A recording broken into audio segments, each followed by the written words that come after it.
우리에게 주신 하나님 말씀 보겠습니다. 요한복음 17장 4절과 5절 두 절입니다. 아버지께서 내게 하라고 주신 일을 내가 이루어 아버지를 이 세상에서 영화롭게 하였사오니 아버지여 창세 전에 내가 아버지와 함께 가졌던 영화로서 지금도 아버지와 함께 나를 영화롭게 하옵소서. 아멘. 오늘 공독한 말씀을 가지고 영화라는 제목을 함께 은혜를 나누도록 하겠습니다. 한번 따라해 보시기 바랍니다. 영화. 스크린이 아닙니다. 영어로 스크린을 말하는 것이 아니라. 오늘 이제 본문을 우리가 두 절 읽었는데 오늘 본문에 보면은 영화라는 단어가 이렇게 각각의 절에서 이렇게 나타나고 있습니다. 4절 말씀에도 보면은 영화롭게, 또 5절 말씀에도 보면은 영화롭게라고 말씀을 이렇게 하고 있습니다. 그런데 같은 단어이지만 이 단어의 목적어는 다르게 되어 있어요. 그래서 4절 보면은 이 영화롭게 하였사오니의 목적어는 하나님입니다. 그래서 예수님이 하나님을 영화롭게 하셨다라고 말을 하고 있고, 5절에서는 지금 목적어가 예수님이 됩니다. 그래서 아버지와 함께 나를 영화롭게 하옵소서라고 지금 말씀을 하고 있습니다. 그래서 이 4절과 5절을 통해서 우리가 알 수 있는 것은 뭐냐면, 4절은 예수님께서 이 땅에 살아가시면서 삶의 결과가 무엇이냐? 바로 하나님을 영화롭게 하신 것이다 라는 것을 우리가 4절을 통해서 알 수가 있고요. 5절에서는 우리가 무엇을 알 수 있느냐? 예수님께서 무엇을 바라고 계신가? 무엇을 원하고 계신가? 예수님이 소망이 무엇이었는가? 나아가서 예수님의 삶 속에서 하루하루를 살아가는, 지탱하는 그 힘, 그 근거가 무엇인지를 알 수가 있습니다. 그것은 뭐냐면 하나님께서 자신을 영화롭게 해주는 거예요. 그것을 늘 바라보고 소망하고 살았다는 것입니다. 쉽게 말하면 예수님은 하나님의 인정을 받기를 원해서 사셨다는 것이죠. 하나님의 인정. 쉽게 말씀드리면 그렇다는 것입니다. 그런데 이 4절과 5절의 관계를 우리가 보면 이 4절이라는 이 예수님의 삶의 결과물이 어디서부터 나온 건가? 바로 5절부터 나왔다는 것입니다. 예수님의 바람, 예수님의 소망, 예수님의 원함이 이루어진 것이 뭐냐? 바로 4절이라는 것입니다. 하나님께로부터 영화롭게 되기를 원하는 마음을 있기 때문에 예수님의 삶은 하나님을 영화롭게 하는 그러한 삶이 되었다라고 우리가 볼 수가 있습니다. 여러분, 이 4절과 5절 말씀은요, 굉장한 말씀입니다. 사실 오늘 좀 5절 말씀을 중점으로 좀 보려고 합니다. 4절은 지지난 시간에, 지지난 주가 아니라 그 지지난 주, 4주 전에 우리가 좀 봤어요. 좀 봤기 때문에 오늘은 5절을 좀 중심으로 좀 보려고 합니다. 이 5절 말씀에 보면은 예수님께서 원하시는 것에 대해서 이렇게 얘기를 하고 있어요. 아버지여, 창세 전에 내가 아버지와 함께 가졌던 영화로서 지금도 아버지와 함께 나를 영화롭게 하옵소서라고 말을 하고 있습니다. 예수님께서 말씀하시는 이 영화, 예수님께서 원하시는 영화, 그 영화가 뭐냐면 지금 창세 전에 내가 아버지와 함께 가졌던 영화라고 말하고 있어요. 그 영화로 지금 나를 영화롭게 하옵소서라고 해요. 그 영화로. 여러분, 이 예수님께서 지금 말씀하시는 이 영화는요, 그래서 우리가 이해할 수가 없어요. 사실은. 어렴풋이는 알 수 있습니다. 어렴풋이. 그러나 여러분, 예수님께서 말씀하시는 이 영화가 얼마나 존귀한 것인지를 알 수가 없어요. 여러분, 인간의 단어로 이렇게 표현할 수 없을 때 그거 뭐라 그러죠? 한자어로? 형용할 수 없다 그러잖아요. 우리가 어떤 아름다운 미모를 가지신 여성분이나 멋진 남성이 있을 때 우리가 극찬할 때 뭐라 그래요? 다이아몬드와 같다. 이거 극찬이 아니에요.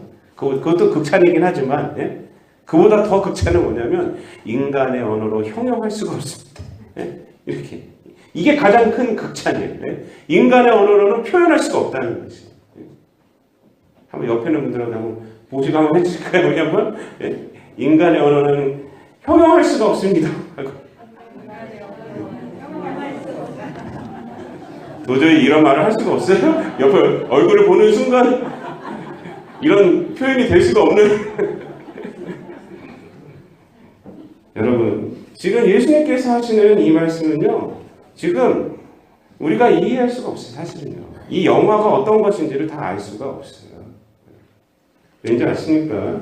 좀 본문을 좀 분석해 보면요, 이 창세 전에 내가 아버지와 가졌다. 아버지와 함께 가졌다. 여러분, 이 창세 전이라는 것은요, 단순히 과거를 말하는 것이 아닙니다. 이 세상 온 우주 만물이 있기 전이란 말이잖아요. 그러니까 시간과 공간을 초월해. 시간과 공간을 초월한 시간. 이거 어떻게 말로 할 수가 없는 거예요. 창세전이라는. 우리가 이해할 수 있어요. 여러분, 창세전을 이해할 수 있어요? 창세전을? 근데 그때 하나님과 함께 하셨다는 거예요. 그것도 이해할 수 있어요? 이해 못해요, 우리는요. 그때가 어떤 것인지를. 초월의 지금 말을 하시는 거예요. 초월의 세계를 얘기하는 거예요. 이 예수님이 지금 말하는 영화는요, 초월의 세계예요. 초월의 세계. 이 땅에 어떤 것을, 이 세상에 어떤 것을 추구하시는 것이 아니에요. 옛날의 영광을 내가 되찾아야지. 우리는 그렇게 말할 수 있어요. 우리는. 근데 우리는 이 말을 할 수가 없어요. 창세전에 하나님과 함께 가졌던 영화를 하나님 나에게 주시옵소서라고 우리는 할 수가 없어요. 예수님만 할 수 있어요. 예수님. 여러분, 이 말씀, 이 고백 속에서 예수님께서 원하시는 이 기도 속에서 우리가 알 수 있는 것은 뭐냐면, 예수님은 인간의 이 흐르는 시간 속에, 여러분, 인간의 시간의 특징이 뭐예요? 지나면 돌이킬 수 없어요. 지나면 돌이킬 수 없는 시간 속에 사셨지만, 그 시간 가운데서 예수님이 사셨던 시간은 달랐다는 것입니다. 예수님이 사셨던 시간은 달랐어요. 예수님의 실질적인 시간은 무슨 시간이었느냐? 창세 전에 하나님과 함께 하셨다. 그 시간을 사신 거예요. 그렇기 때문에 예수님께 중요한 것은 뭐냐면 하나님이 주신 일을 이루는 거예요.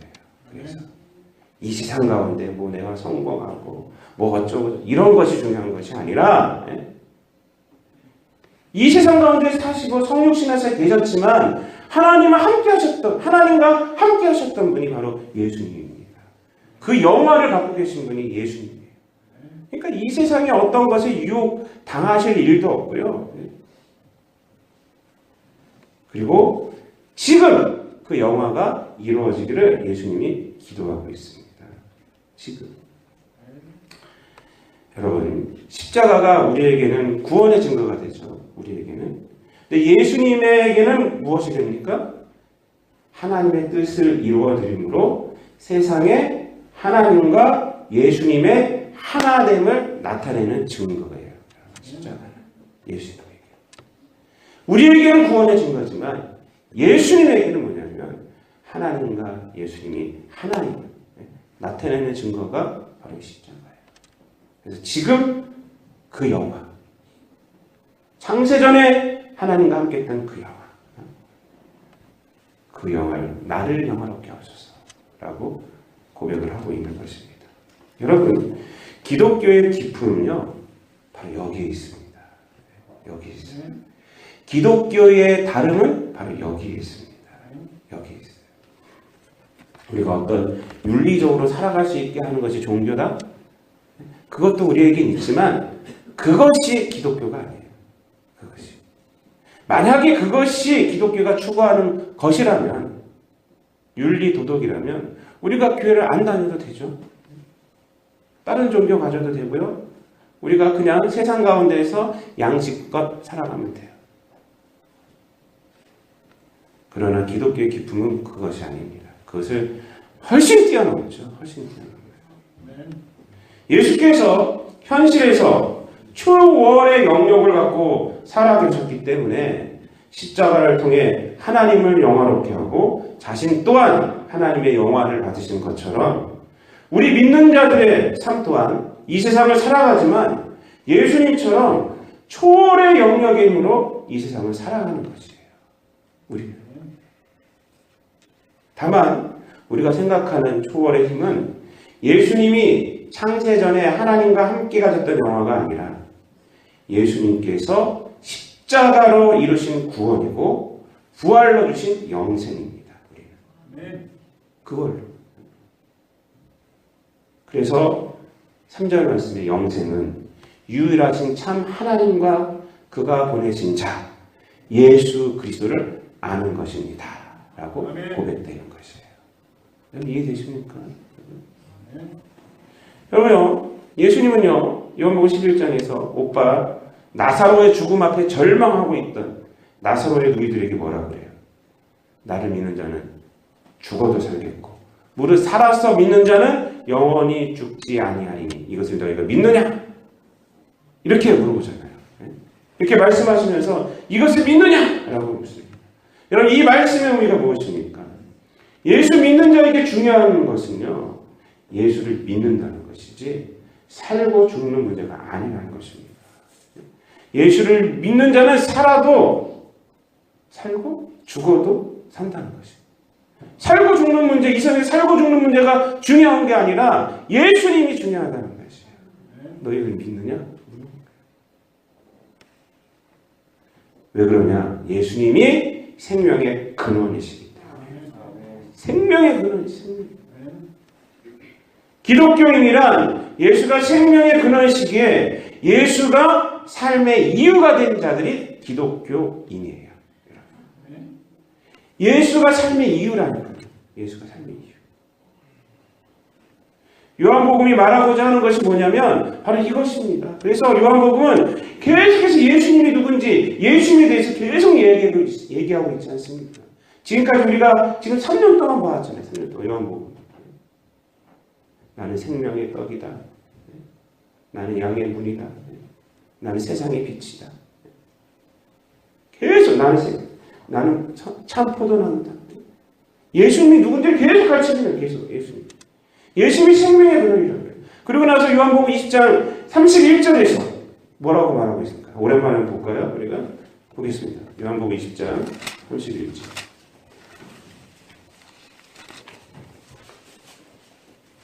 184 페이지에 있습니다.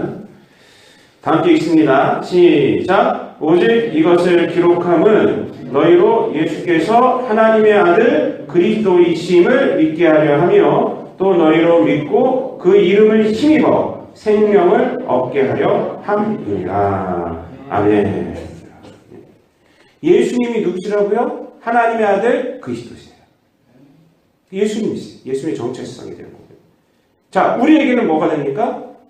그 이름을 믿고 그 이름을 힘입어 무엇을 얻어요? 생명을 얻게 된다는 것입니다. 우리에게. 생명을 주시는 분이 누구예요? 예수님이에요. 예수님. 우리가 인생을 살아가는 것은 이제 그것을 믿고 살아가는 거예요. 그것이 초월의 영역으로 들어가는 것입니다. 이 세상에 뭐가 있고 없고 그런 것을 통해서 내 육신의 생명 때문에 살아가는 자가 아니라는 것입니다.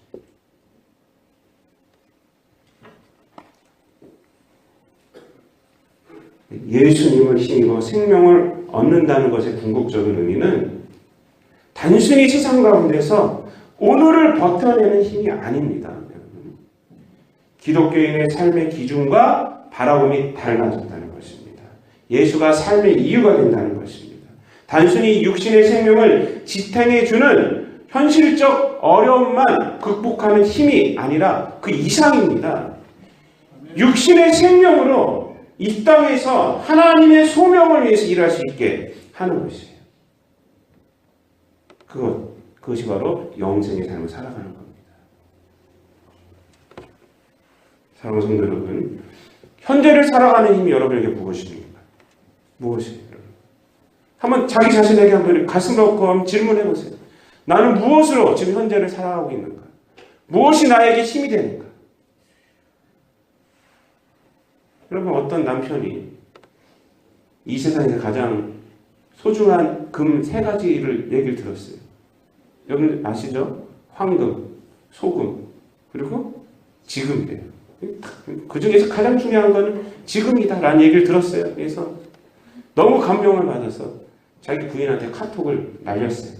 그래서 여보, 세상에서 가장 소중한 게 황금, 소금, 지금인데 근데 지금이 정말 소중하대. 했더니 부인한테 답장이 뾰로로 왔어요. 나에게도 소중한 게 3가지가 있대요. 지금, 현금, 입금이래요. 남편이 이 메시지를 받고 황당해서 현금, 쬐금, 입금 해갖고 다시 보냈다가 우스갯소리 같지만요. 지금이 소중해요, 우리에게. 근데 지금 무엇을 소중하게 생각하냐 말이에요. 지금 무엇을. 이게 우스갯소리 같지만 많은 사람들이 돈을 소중하게 여기죠. 지금. 돈을 소중하게, 물질을 소중하게 여기고. 그래서 그것을 향해 달려가는 거예요. 여러분, 우리는 실제로 돈을 벌기 위해서 대부분의 시간을 소비하고 있잖아요. 그럴 수밖에 없어요, 지금. 그래야 기본적인 우리의 삶을 살 수가 있기 때문에 그렇습니다. 그러나 인생에서요, 가장 소중한 것이 돈이 될 수는 없습니다. 사람들은요, 사실 사는 모습을 보면 돈을 벌면서도 사실은 돈에 매여 살지는 않아요. 돈을 쓰며 살아가죠, 우리가. 돈을 벌고 쓰고. 여러분, 이 세상에서 내 인생의 목표가 돈을 많이 모으는 것이다 라고 생각하며 살아가는 사람들은 불쌍한 사람이에요. 돈을 쓰기 위해서 돈을 버는 거잖아요, 우리가. 사실은. 그런데 현대의 비극이 뭐냐? 돈을 버는 시간이 돈을 쓰는 시간보다 몇 곱절은 많다는 것입니다. 그래서 거기에 매여 사는 거예요. 그냥 벌다 끝나는 거예요. 벌다 끝나는 거예요. 여러분, 창조시의 인간은 어땠을 것 같아요? 이게 다 죄 때문에 이렇게 된 건데, 하나님께서 창조하실 때는요, 우리를 몇째 날에 창조하셨죠? 인간을 6째 날에 창조하셨어요. 그것도 마지막에. 그러니까 모든 것을 다 창조하신 후에 창조하셨다니까요. 그렇게 나서 예수님, 하나님께서 뭐라고 말씀하셨어요? 생육하고 번성하여 땅에 충만하라. 생육하고 번성하고 땅에 충만하라. 모든 것을 하나님이 다 만들어 놓고, 그리고 마지막 날 다 해서 이걸 누리며 살아라. 이게 인간이에요. 만약에 오늘날처럼 우리가 된다면, 죄는요, 다 그걸 바꿔놓은 건데, 오늘날처럼 우리가 돈 벌기 위해서만 살아간다라고 한다면, 하나님 우리를 몇째 날 창조하셔야 돼요? 최소한 셋째 날은 되지 않을까요? 땅은 있어야 될까요? 그렇지. 일을 시킬 거 아니에요. 하여튼 뭐 중간쯤 창조하셨어야 돼요. 뭐 빚도 만들어 놓고 땅도 만들어 놓고 그 다음은 일해라. 그리고 일해서 경작하고 살아라 이렇게 되는데 아니에요. 하나님은 창조의 인간은 다 만들어 놓고 그리고 거기서 생육하는 존재로 번성하는 존재로 땅에 충만한 존재로. 근데 죄가 이걸 다 바꿔놓은 거예요. 다 죄가 엉겅퀴를 내고 이러면서 그럴 수밖에 없는. 그래서 인간의 삶에서요 무엇이 중요한지를 사람들이 잊어버린 거예요. 잊어버린 거예요. 그리고 그 가운데서 계급이 생겨나고 힘 있는 자들이 득세하고 힘 없는 자들이 지배하고 이런 정치적인 것이 생겨나는 거예요. 이런 경제가 원인에서 정치가 생기는 거예요. 그 나라가 싸우고 전쟁이 일어나고 이것이 인간 세계가 됩니다. 여러분, 오늘날은 우리나라가 얼마나 평안합니까? 근데 우리들의 삶이 어떻게 말합니까? 오늘도 내가 생육하고 번성하고 땅에 충만한 삶을 살았어 라고 저녁에 말하시는 분들 몇 분이나 되세요? 오늘 하루도 버티었어. 오늘 하루도 죽지 않았어. 우리 삶의 보상을 언제 받습니까? 월급날 통장에 돈이 딱 들어갔을 때. 그걸 보면서 기뻐하는 겨우. 이러한 삶은 하나님이 창조한 인간의 모습이 아니에요. 하나님 원하는 인간의 삶은 시냇가의 신군 나무처럼 그 잎사귀가 푸르르며 시절을 쫓아 과실을 내는 그런 삶입니다. 그러기 위해서는 시냇가의 신규 나무, 그 뿌리가 시냇가에 다 있어요. 하나님부터 떨어진 인간의 삶은요, 죄로 인해서 아무리 화려한 삶을 산다 할지라도 그 삶은 허무한 삶이 됩니다. 그것으로 만족할 수 없어요. 아무리 돈이 많아도 그것을 만족 못합니다. 제가 가져가서 알아요. 돈을 많이 가져가서 알아요. 우리가 쓸 수 있는 게 얼마나 될 것 같아요? 저는 이 지갑에 5만 원만 있으면 마음이 얼마나 든든하죠. 그러면 돼요.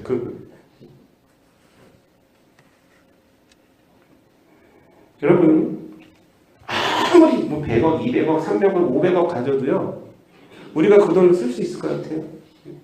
못 써요. 그걸 만족할 수 있을 것 같아요? 또 만족 못해요. 쓸 수도 없고 만족할 수도 없는 것이 인간이에요. 그렇기 때문에 여러분, 이 전도서 말씀을 여러분들 잘 읽어보셔야 돼요. 전도서 말씀. 전도서 말씀 너무 재밌고 해학적인 말씀도 많아요. 네가 벌어봤자 네 아들이 다 쓴다. 그래서 허무하다. 이런 말도 나와요. 전도서는요, 하나님 없는 삶의 허무함을 말하는 겁니다. 그래서 전도서 결국에는요, 마지막 절에서는 이렇게 말합니다.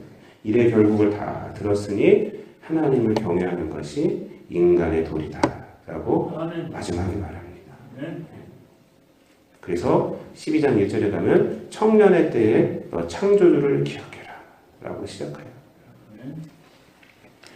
여러분, 예수님 이렇게 말씀하셨습니다. 오늘 하나님을 영화롭게 했다. 근데 그 원인은 뭐냐면 하나님의 영화. 창세전에 하나님과 함께 했던 그 영화를 생각하고 있었어요.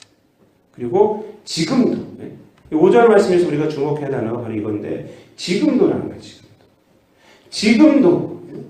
그러니까 예수님은 늘 어디에다가 주목하고 사셨느냐? 삶의 초월의 영역에 가치를 두고 사셨다는 것입니다. 십자가에 달려 죽으심을 앞에 두시면서도 지금도 그 영화를 내게 주셨어요.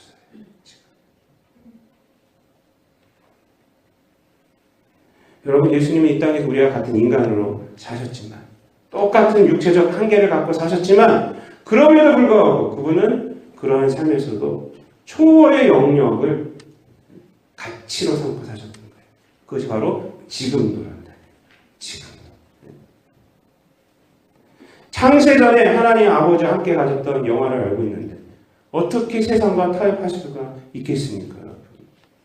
예수님의 차원은 다른 거예요. 시공간을 넘는 거예요. 물질 이런 거 아니에요. 이런 거 아니에요. 십자가를 앞에 둔 시점에서도 예수님은 하나님과 함께 하셨던 그 영화를 생각하는 거예요. 여러분, 초대교회 성도들이요, 고난을 이겨낼 수 있었던 힘이 어디서 나온 것 같습니까? 어디서 나왔을 것 같아요? 여러분, 초대교회 성도들이 당했던, 예수를 믿음으로 당했던 고난은요, 우리가 상상할 수가 없어요. 우리가 역사적인 문헌들을 보면요, 이 야수들에게, 짐승들에게 그냥 산채로 잡아먹히게요. 네로 왕자 같은 경우는 믿는 자들 잡아서 횃불처럼 태워버렸어요. 그 로마의 밤을 밝혔어요. 이런 가운데서도, 그런 고난 가운데서도 믿음을 잃지 않았어요. 왜 그랬을까요? 이 세상이 아니라 초월의 영역에 삶의 가치를 뒀기 때문에 그래요. 구원, 십자가를 통해서 주신 구원, 그리고 부활을 통해서 온 영생, 그것이 바로 그 분들의 가치였기 때문에 그렇습니다. 사도 바울은 로마서 8장 18절에서 현재의 고난은 장차 우리에게 나타날 영광과 좋게 비교할 수 없도다. 이렇게 말합니다. 현재의 고난은 장차 우리에게 나타날 영광과 비교했을 때 비교할 수가 없대요. 사도 바울이 뭐라고 고백합니까? 죽기 전에 디모데후서 4장 7절과 8절에서 나는 선한 싸움을 싸우고 나의 달려갈 길을 마치고 믿음을 지켰으니 이제 후로는 나를 위하여 의의 면류관이 예비되었으므로 주 곧 의로우신 재판장이 그날에 내게 주실 것이며 내게만 아니라 주의 나타나심을 사모하는 모든 자에게만이라. 이렇게 말하고 있습니다. 믿음을 지켰대요. 믿음. 사도 바울의 삶의 가치는 이 세상이 아니었기 때문이에요. 초월의 영역에 있는 삶이었기 때문에. 그래서 이 세상과 타협하지 않는 거예요. 이 세상의 불의에 타협하지 않는 것이고, 이 세상에 아무리 믿음을 잃게 하는 고난이 있을지라도 그것에 굴복하지 않는 겁니다. 믿음을 지켰습니다. 주의 나타나심을 사모하는 모든 자에게도니라 라고 우리들에게 말씀을 하고 있습니다. 사랑하는 성도 여러분, 말씀을 마치겠습니다. 예수님의 삶은 그저 세상 속에서 살아가는 것이 아니라 창세전에 하나님 아버지와 함께 가졌던 영화를 현실화하는 삶이었습니다. 그분은 초월의 영역의 힘으로 사셨기 때문에 모든 생각과 행동이 다 다르셨던 것입니다. 그리고 십자가도 달게 줄 수 있었던 것이에요. 그렇게 하나님을 영화롭게 하는 삶을 살 수가 있었던 것입니다. 우리도 마찬가지입니다. 신앙이란 그저 하루하루를 살아갈 힘을 얻는 자들을 만드는 것이 신앙이 아니라 이 세상 가운데서 예수 그리스도의 구원이 힘이 되어서 영생의 삶을 살아가는 자들이 신앙입니다. 그분들이 신앙인입니다. 죽고 사는 문제에 얽매여서 하루는 기뻤다가 하루는 슬펐다가 하는 자들이 아니라 그것을 뛰어넘어서 하나님의 뜻을 이루고 하나님의 의를 드러내는 자들이 바로 신앙인입니다. 이것이 초월의 영역의 삶이에요.